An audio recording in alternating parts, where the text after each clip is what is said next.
Oiê, eu sou a Jennifer Thomas. Hoje eu vou trazer uma reportagem especial para o nosso impacto sobre fazendas marinhas no Brasil.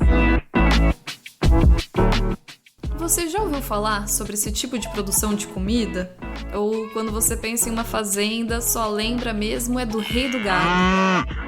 A guerra entre a Rússia e a Ucrânia trouxe à tona a questão da dependência do Brasil, da produção externa de fertilizantes para a agricultura e a vulnerabilidade do abastecimento global de trigo e milho. A ameaça de desabastecimento desses produtos impacta principalmente a agricultura e a produção de animais, sendo que parte do plantio de grãos é usada como ração para bovinos, suínos e aves. Ou seja, os riscos estavam concentrados nas atividades que acontecem em terra firme. Enquanto isso, o litoral brasileiro tem cerca de 7.491 quilômetros de extensão. É o 16º maior litoral nacional do mundo. No oceano, é possível aumentar a produção de alimentos e investir no cultivo de algas, que servem de insumo para a indústria de biofertilizantes. Então, por que não expandir a produção de peixes no oceano? E aqui eu tô falando sobre maricultura, não é sobre pesca. Qual é o potencial da maricultura para o país? Será que é mesmo uma alternativa viável? Quais são os impactos que a atividade causa no meio ambiente? Com essas perguntas em mente, eu e o fotógrafo Johnny Roriz, sócio aqui do Nosso Impacto, separamos as nossas nadadeiras e viajamos do Rio de Janeiro a Santa Catarina para entender o cenário da maricultura no Brasil. Essa reportagem foi feita com o apoio do edital Conexão Oceano de Jornalismo Ambiental, promovido pela Fundação Grupo Boticário. Como o propósito do Nosso Impacto é valorizar ações que gerem impactos positivos para o planeta, fizemos essa viagem com um carro 100% elétrico. A Volvo nos apoiou na missão e fomos com o modelo C40 de Angra dos Reis até Florianópolis. Percorremos mais de 2.000 quilômetros, dependendo só da infraestrutura para veículos elétricos. E olha, deu certo, viu? A gente vai ter um episódio só sobre esse tipo de veículo, mas eu já adianto que fomos e voltamos sem ter que chamar o guincho. Essa solução fez com que a gente reduzisse a maior parte da nossa emissão de gases de efeito estufa, que seria resultante do uso de gasolina em um carro a combustão comum. O restinho que sobrou foi compensado com créditos de carbono pela Biophilic Ambipar Environment. Com esse combo de apoios, podemos dizer que a reportagem a seguir é carbono neutro. Agora vem com a gente para dar um mergulho nessa história. O Brasil foi identificado num estudo das Nações Unidas como o país que tem maior potencial para o desenvolvimento da maricultura em termos de locais com correntes e vento e profundidades adequadas. Esse é o Felipe Matarazzo Suplicy, pesquisador da empresa de pesquisa agropecuária e extensão rural de Santa Catarina, a EPAGRE. Vamos ouvir mais um pouquinho do que ele tem a dizer. Nós temos uma plataforma continental bastante extensa. Não estamos nas rotas de furacões, como outras regiões do globo. Então nós temos realmente um grande potencial natural como para as demais atividades. Mas a aquicultura também é considerada pelas Nações Unidas como uma grande promessa na oferta de proteína animal para alimentar não só a população atual, mas como a população futura.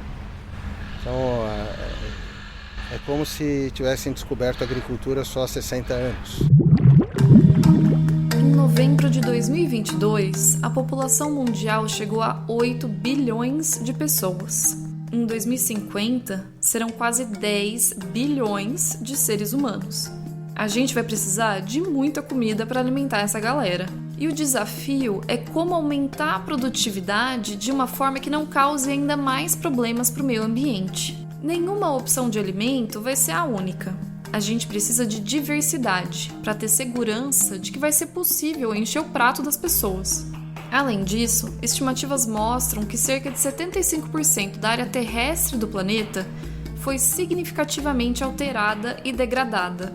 No Brasil, a mudança no uso do solo, o desmatamento, é a maior fonte de emissões de gases de efeito estufa.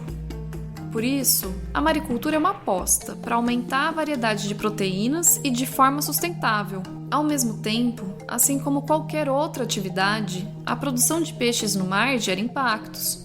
O setor precisa se desenvolver de forma responsável e sustentável. Apesar do potencial e da extensão do litoral brasileiro, a produção de peixes em tanques no mar no Brasil é muito pequena. Um dos exemplos dessa atividade no país é o trabalho do Carlos Cazul, que mantém a maricultura Costa Verde em Ilha Grande, no Rio de Janeiro. Escuta só a história dele. Meus avós paternos vieram para a ilha assim que o Japão começou a mandar colonos para o Brasil para trabalhar em café. Meus avós, na primeira oportunidade, eles conseguiram migrar para o litoral para trabalhar primeiro com pesca, até se fixarem na Ilha Grande, né? A Baía da Ilha Grande era muito rica em pescado, principalmente em sardinha, e eles durante muitos anos trabalharam nesse processamento de sardinha. Aí houve um momento onde a exploração de sardinha era tão grande e houve um colapso nessa produção de sardinha, e essas indústrias quase todas na mesma década fecharam. Ou seja, a família do Cazul chegou ao Brasil para prosperar com a pesca e a própria sobrepesca acabou com esse mercado. Na fazenda marinha, o Cazul produz bijupirá e garoupa em tanques no mar. A gente começou produzindo, 2 a 3 toneladas por ciclo. Hoje a gente já está beirando aí talvez 40, 50 toneladas por ciclo. O que é um ciclo? É um ciclo de engorda. Desde que você coloca o peixe juvenil bem pequenininho no tanque até o momento onde você faz a despesca dele.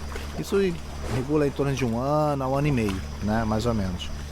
E a gente aumenta essa produção a cada ano, mas sempre falta, aumenta. Então assim, a gente está tendo um crescimento que a gente chama de crescimento orgânico, né? A gente não produz mais do que deveria e a gente está sempre tentando produzir um pouquinho melhor, baixar um pouquinho o custo para justamente a gente ter mais mercado, né? Mas até hoje tudo que a gente produziu nunca sobrou, né? Sempre faltou.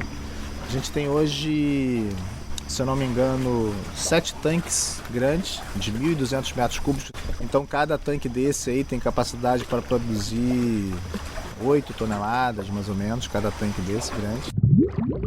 Enquanto a produção de peixes ainda é muito restrita, o Brasil tem outros exemplos bem-sucedidos, como a produção de moluscos, como mexilhões e ostras, concentrada principalmente em Santa Catarina, e há um interesse crescente no cultivo de algas. A maricultura no Brasil ela já tem uns 30 anos, né? Mas ela ainda está, comparativamente com os outros países, ela ainda está num estágio ainda bastante inicial, tanto em termos econômicos quanto tecnológicos. Ela atualmente está mais concentrada na produção de moluscos, basicamente, com forte produção em Santa Catarina e alguma produção também em alguns estados do norte, como Pará e do Nordeste. Mas mais de 95% da produção está aqui em Santa Catarina. Então nós produzimos atualmente aí umas 12 mil toneladas de mexilhão e umas 2 mil toneladas de ostra por ano. Em 2022, a FAO, a Agência da ONU para Alimentação e Agricultura, publicou o relatório Transformação Azul, com um roteiro para promover a transformação dos sistemas alimentares aquáticos até 2030. De acordo com a agência da ONU, a produção de alimentos aquáticos vai aumentar 15% até 2030. Esse crescimento é necessário para fornecer alimentos saudáveis e nutritivos a uma população crescente. Considerando apenas os dados da aquicultura, a atividade cresceu em 2020, mesmo em meio à pandemia de Covid-19. Foram produzidas 87,5 milhões de toneladas de animais aquáticos, principalmente para o uso como alimento humano, e 35,1 milhões de toneladas de algas marinhas e outras algas para uso alimentar e não alimentar. Parece promissor, né? Mas tem um assunto que sempre aparece aqui no podcast e que tem tudo a ver com o campo da maricultura: o aquecimento global e as mudanças do clima. Com o aumento da temperatura média do planeta, um dos biomas mais vulneráveis é o oceano. Ele é responsável por absorver entre 30% e 50% das emissões de dióxido de carbono. Isso gera 2 consequências principais: o aquecimento da água do mar e a acidificação do ambiente marinho. As mudanças climáticas são uma ameaça não só para a aquicultura, mas para toda a sobrevivência humana na Terra. Em particular, a acidificação dos oceanos pela absorção de CO2 atmosférico no mar pode causar acidificação do oceano, e isso dificulta até a formação das primeiras conchinhas dos moluscos, né? Então, alguns países que têm já problemas maiores porque estão em outra latitude, como o Canadá, eles já têm observado problemas nisso na formação de conchas das suas ostras e já tem algumas alternativas tecnológicas como seleção de linhagens que tem uma capacidade melhor nessa condição de acidez acentuada. O aquecimento também, ondas de calor, né, são problemas que estão acabando com recifes de corais, como na Austrália, a Grande Barreira de Corais tem esbranquecimento de grandes zonas, né, ondas de calor que vão causando zonas mortas em alguns locais. Então isso daí a tendência é ficar cada vez mais frequente e pode ser que chegue aqui também, né? Com certeza, se nada for feito para a redução das emissões, ninguém no planeta vai estar livre dos efeitos. Além das consequências que geram impactos no meio ambiente, a maricultura é vulnerável aos eventos extremos pela própria natureza da produção. Para entender melhor o que eu tentei explicar, a gente vai ouvir o biólogo e produtor de algas Miguel Sepúlveda.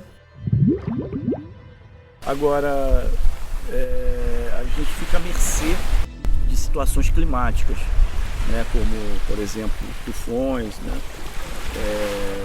tempestades do mar, né, ondas fortes, ressacas de mar principalmente, né. Tudo isso que a gente tem visto que tem ocorrido com maior frequência na costa brasileira, que anteriormente a gente não via com tanta frequência e agora a gente começa a ver, afeta de forma negativa a produção das algas, né, que são organismos muito sensíveis, né, no mar, né, então essas tempestades acabam trazendo prejuízos imensos para a produção local. A produção de algas no Brasil ainda é muito tímida, mas o setor começou a chamar mais atenção por causa daquele assunto lá do começo desse episódio, a crise de abastecimento de fertilizantes. As algas têm uma utilização muito grande na indústria alimentícia, farmacêutica, de cosméticos e mais recente até na indústria agrícola, como biofertilizante, né, agrícola. Então nós já temos um histórico da utilização das algas nessas indústrias e por isso outros países produzem diversas espécies em nível comercial para suprir essa demanda, né? Hoje são bilhões de dólares que a indústria movimenta nesse mercado, né, produzindo matéria-prima para essas indústrias. Então, esse segmento do cultivo de algas, ele já é muito desenvolvido em vários países, como a China, por exemplo, há muitos anos. A China cultiva algas, é uma coisa quase que milenar. Então, o Brasil começa, com a Capa-Ficus agora, a ter uma aparição no mercado através do cultivo dessa espécie, né, para suprir a indústria, principalmente da carragena, né, que é um polissacarídeo, um subproduto dessa espécie, né, da Capa-Ficus. O Brasil importa milhões de dólares em carragena todos os anos. Então essa foi uma grande justificativa, né? Ou seja, vamos produzir essa matéria-prima aqui para suprir o mercado da carragena. E atualmente, né, nós já estamos explorando o biofertilizante, né, o líquido da alga, da Capa-Ficus, para ser usado na indústria agrícola. São várias as comparações que podem ser feitas entre a produção de alimentos em terra e a produção no mar. Mas tem uma que eu gostei bastante, e ela demonstra também a importância da maricultura para as comunidades tradicionais. Sempre que a maricultura é uma atividade que contribui para a fixação das comunidades tradicionais em seus locais de origem, né? Então, muitas pessoas que viviam da pesca e vê a pesca vai fracassando, né, como eles falam, ao longo dos anos, eles não estimulam nem os filhos a continuar na pesca. Mas à medida que surge uma alternativa onde eles deixam de ser extrativistas para ser plantadores, fazendeiros do mar, isso muda toda uma perspectiva, né? Então a maricultura tem esse efeito de contribuir para a fixação das comunidades locais nos seus locais de origem. É uma atividade que seria diferente de você falar para um pescador para ele fazer hambúrguer, por exemplo, né? Eles já estão lá no mar. Já trabalha com o mar. assim como o homem era caçador e depois passou a criar rebanhos e plantar e deixou de ser nômade. Só que no mar, por muitos milhares de anos, o homem continuou sendo basicamente caçadores. Então a maricultura é isso, é passar a plantar no mar, em vez de só colher. Imagina se hoje a gente quisesse comer carne, e se tivesse que chamar a turma, entrar num jipe com rifle, gelo e sair procurando um bicho para matar, né? Então é mais ou menos assim a pesca. Pega um barco, enche de gelo e sai procurando. Às vezes você acha, às vezes não. A maricultura já é essa questão também. Grande parte dos estoques marinhos já estão exauridos, né? Alguns já perto do limite da viabilidade da pesca comercial. Então a maricultura vem com essa alternativa de plantar para colher.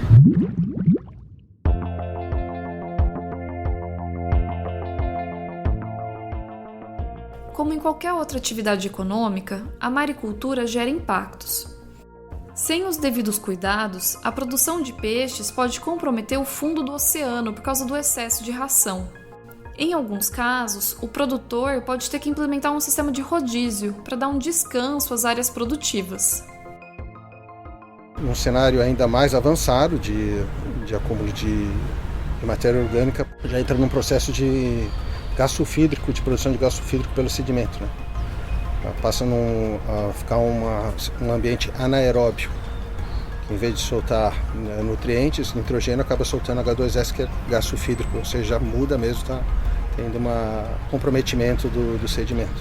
Então é importante sempre ter um monitoramento ambiental e a adoção de boas práticas de cultivo, né? O arraçoamento, o rodízio das fazendas. No caso dos moluscos já é um pouco menos impactante, porque eles não têm a ração. Eles são filtradores do plâncton, mas mesmo assim as fezes deles, se forem muito concentradas nas fazendas, também podem comprometer o sedimento.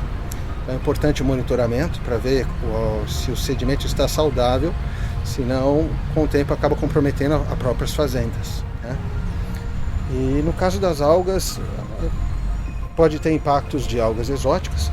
No caso do Brasil, a introdução da alga exótica foi precedida de um estudo de impacto, de risco de impacto muito prolongado, por mais de 10 anos aqui, uns 6 anos em São Paulo, Rio de Janeiro, permitiram que o IBAMA e os outros órgãos federais liberassem com responsabilidade de segurança o cultivo nessa região do país.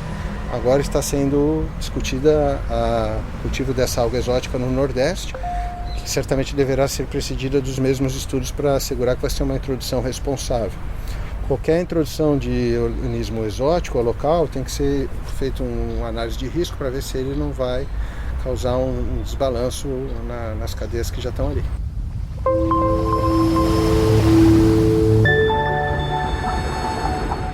A introdução de espécies exóticas é uma das grandes preocupações na hora de conciliar a produção com a conservação. Essas espécies se espalham tanto por causa do cultivo, como é o caso da tilápia, quanto pelo transporte nos cascos de navios. Vamos ouvir a professora do Departamento de Zoologia da Universidade Federal do Paraná, a Rosana Rocha.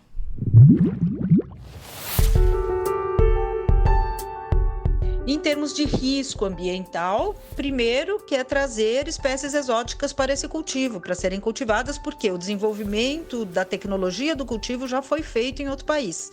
Então acaba, num primeiro momento, parecendo mais barato, mais eficiente.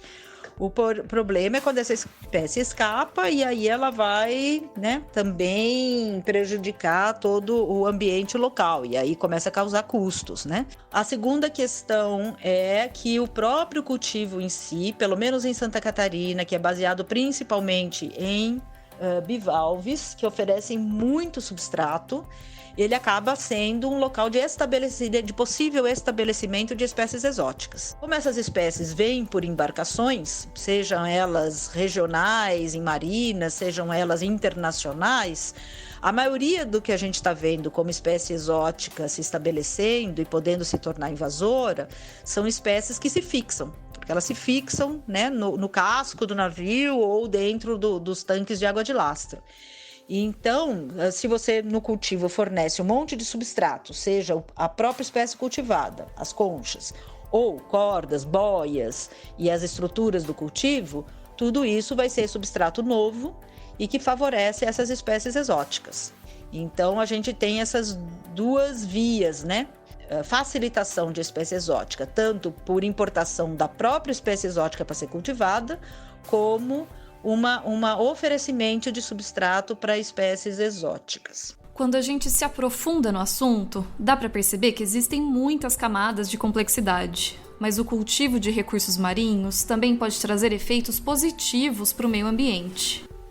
Por outro lado, isso é bem interessante do ponto de vista ambiental, porque se você tem um cultivo, você tem a obrigação de manter a água com uma boa qualidade. Existe, né, o conflito hoje de esgoto doméstico, de muita gente morando na região, porém tem que ter esse olhar também para manter isso controlado, para que o cultivo, né, tenha boa qualidade e possa ser comercializado com bom valor. O que as pessoas têm feito é o cultivo consorciado. Então, eles já estão fazendo várias experimentações aí de cultivos de animais e plantas ao mesmo tempo. De modo geral, reunindo peixes, bivalves e algum tipo de alga. Por quê? Porque a alga vai tender a justamente utilizar esse excesso de eutrofização que é causada pelos peixes e pelos mexilhões, né? Então, de modo geral, o peixe é o cultivo que tem mais impacto ambiental. Aí o mexilhão, esse impacto ambiental vai causar o aumento de matéria orgânica na água e aumento de plâncton. O mexilhão tem essa capacidade de filtrar esse fitoplâncton a mais ou esse plâncton a mais e poderia manter esse controle e na verdade até ser favorecido por esse outro cultivo junto. E as algas estariam absorvendo moléculas, né? Então, substâncias na água que estão bem dissolvidas na água e que não estão sendo aproveitadas, que estão em excesso, não estão sendo aproveitadas pelo plâncton, e a alga teria possivelmente a possibilidade de utilizar isso e também se favorecer disso. Então, cultivos consorciados parece que é o que está sendo proposto para cultivos marinhos quando isso é possível. São muitos os desafios para fazer o setor crescer e se tornar uma fonte de alimentos relevante dentro do contexto brasileiro. Mas, com os devidos cuidados, os ganhos podem trazer benefícios econômicos, sociais e ambientais. No caso da produção de ostras, por exemplo, vem crescendo o conceito de aquicultura restaurativa. Por serem animais filtradores, eles ajudam a despoluir ambientes contaminados. Cada ostra adulta consegue filtrar até 50 galões de água por dia. Existem casos bem-sucedidos de projetos de despoluição de rios nos Estados Unidos e na Europa. Existe até um documento da FAO de como se adaptar a essas questões de mudanças climáticas, o próprio setor da aquicultura num cenário de mudanças climáticas. E é bastante desafiante, mas é importante também ver qual contribuição, porque acho que a aquicultura, principalmente a aquicultura restaurativa, como eles estão chamando o cultivo de algas e moluscos, tem uma grande capacidade de contribuir para sequestro do carbono e com isso até os produtores ganharem créditos, né? Podem ser negociados além da sua colheita. Então, eu acho que mais do que qualquer outra fonte de proteína animal, a aquicultura está numa melhor posição para contribuir para a redução dos efeitos de gases de estufa. E existe uma necessidade muito grande pelo aumento de produção, principalmente de proteína de qualidade. A aquacultura, de uma maneira geral, ela trabalha com uma capacidade de produção muito grande, principalmente porque ela leva em consideração o volume cúbico, né? Lembrando que uma das grandes dificuldades que a gente tem na agricultura, até mesmo na pecuária, é a quantidade de água que a gente tem que dispor para ter essa produção. Vou fazer um paralelo aqui rápido assim. Para se produzir 1 kg de carne bovina, a gente gasta mais de 20 mil litros de água. Então toda vez que a gente exporta carne, a gente está exportando muita água. A mesma coisa soja, o milho, enfim, né? E a aquacultura não gasta tanta água. Tem essa vantagem também, Então a gente está exportando, está produzindo proteína de qualidade num ambiente menor e com baixo consumo de água doce. Então é interessante que a gente pense nessa outra fonte de proteína, uma fonte de proteína de alta qualidade. Nós brasileiros não consumimos tantos frutos do mar assim, né? Agora está melhorando um pouco, né? Porque as pessoas estão tendo mais contato com outros tipos de cultivo, né? Mas é interessante fazer esse equilíbrio, né? Pensar na capacidade produtiva da piscicultura, a gente mudar um pouco nossos parâmetros, né? A gente ser um pouco menos consumista, né? De várias formas, né? Para a gente ter essa segurança alimentar. Se você se interessou pela história que ouviu até aqui e quer saber mais sobre esse universo subaquático, acesse o site nossoimpacto.com.br e leia a reportagem completa sobre as fazendas marinhas no Brasil. A gente também vai ter muito conteúdo sobre o assunto no nosso Instagram. Segue lá, é o @nosso.impacto. Muito obrigada a quem nos acompanhou até aqui e ao Edgar Maciel, que assina a edição de áudio desse podcast. Até a próxima!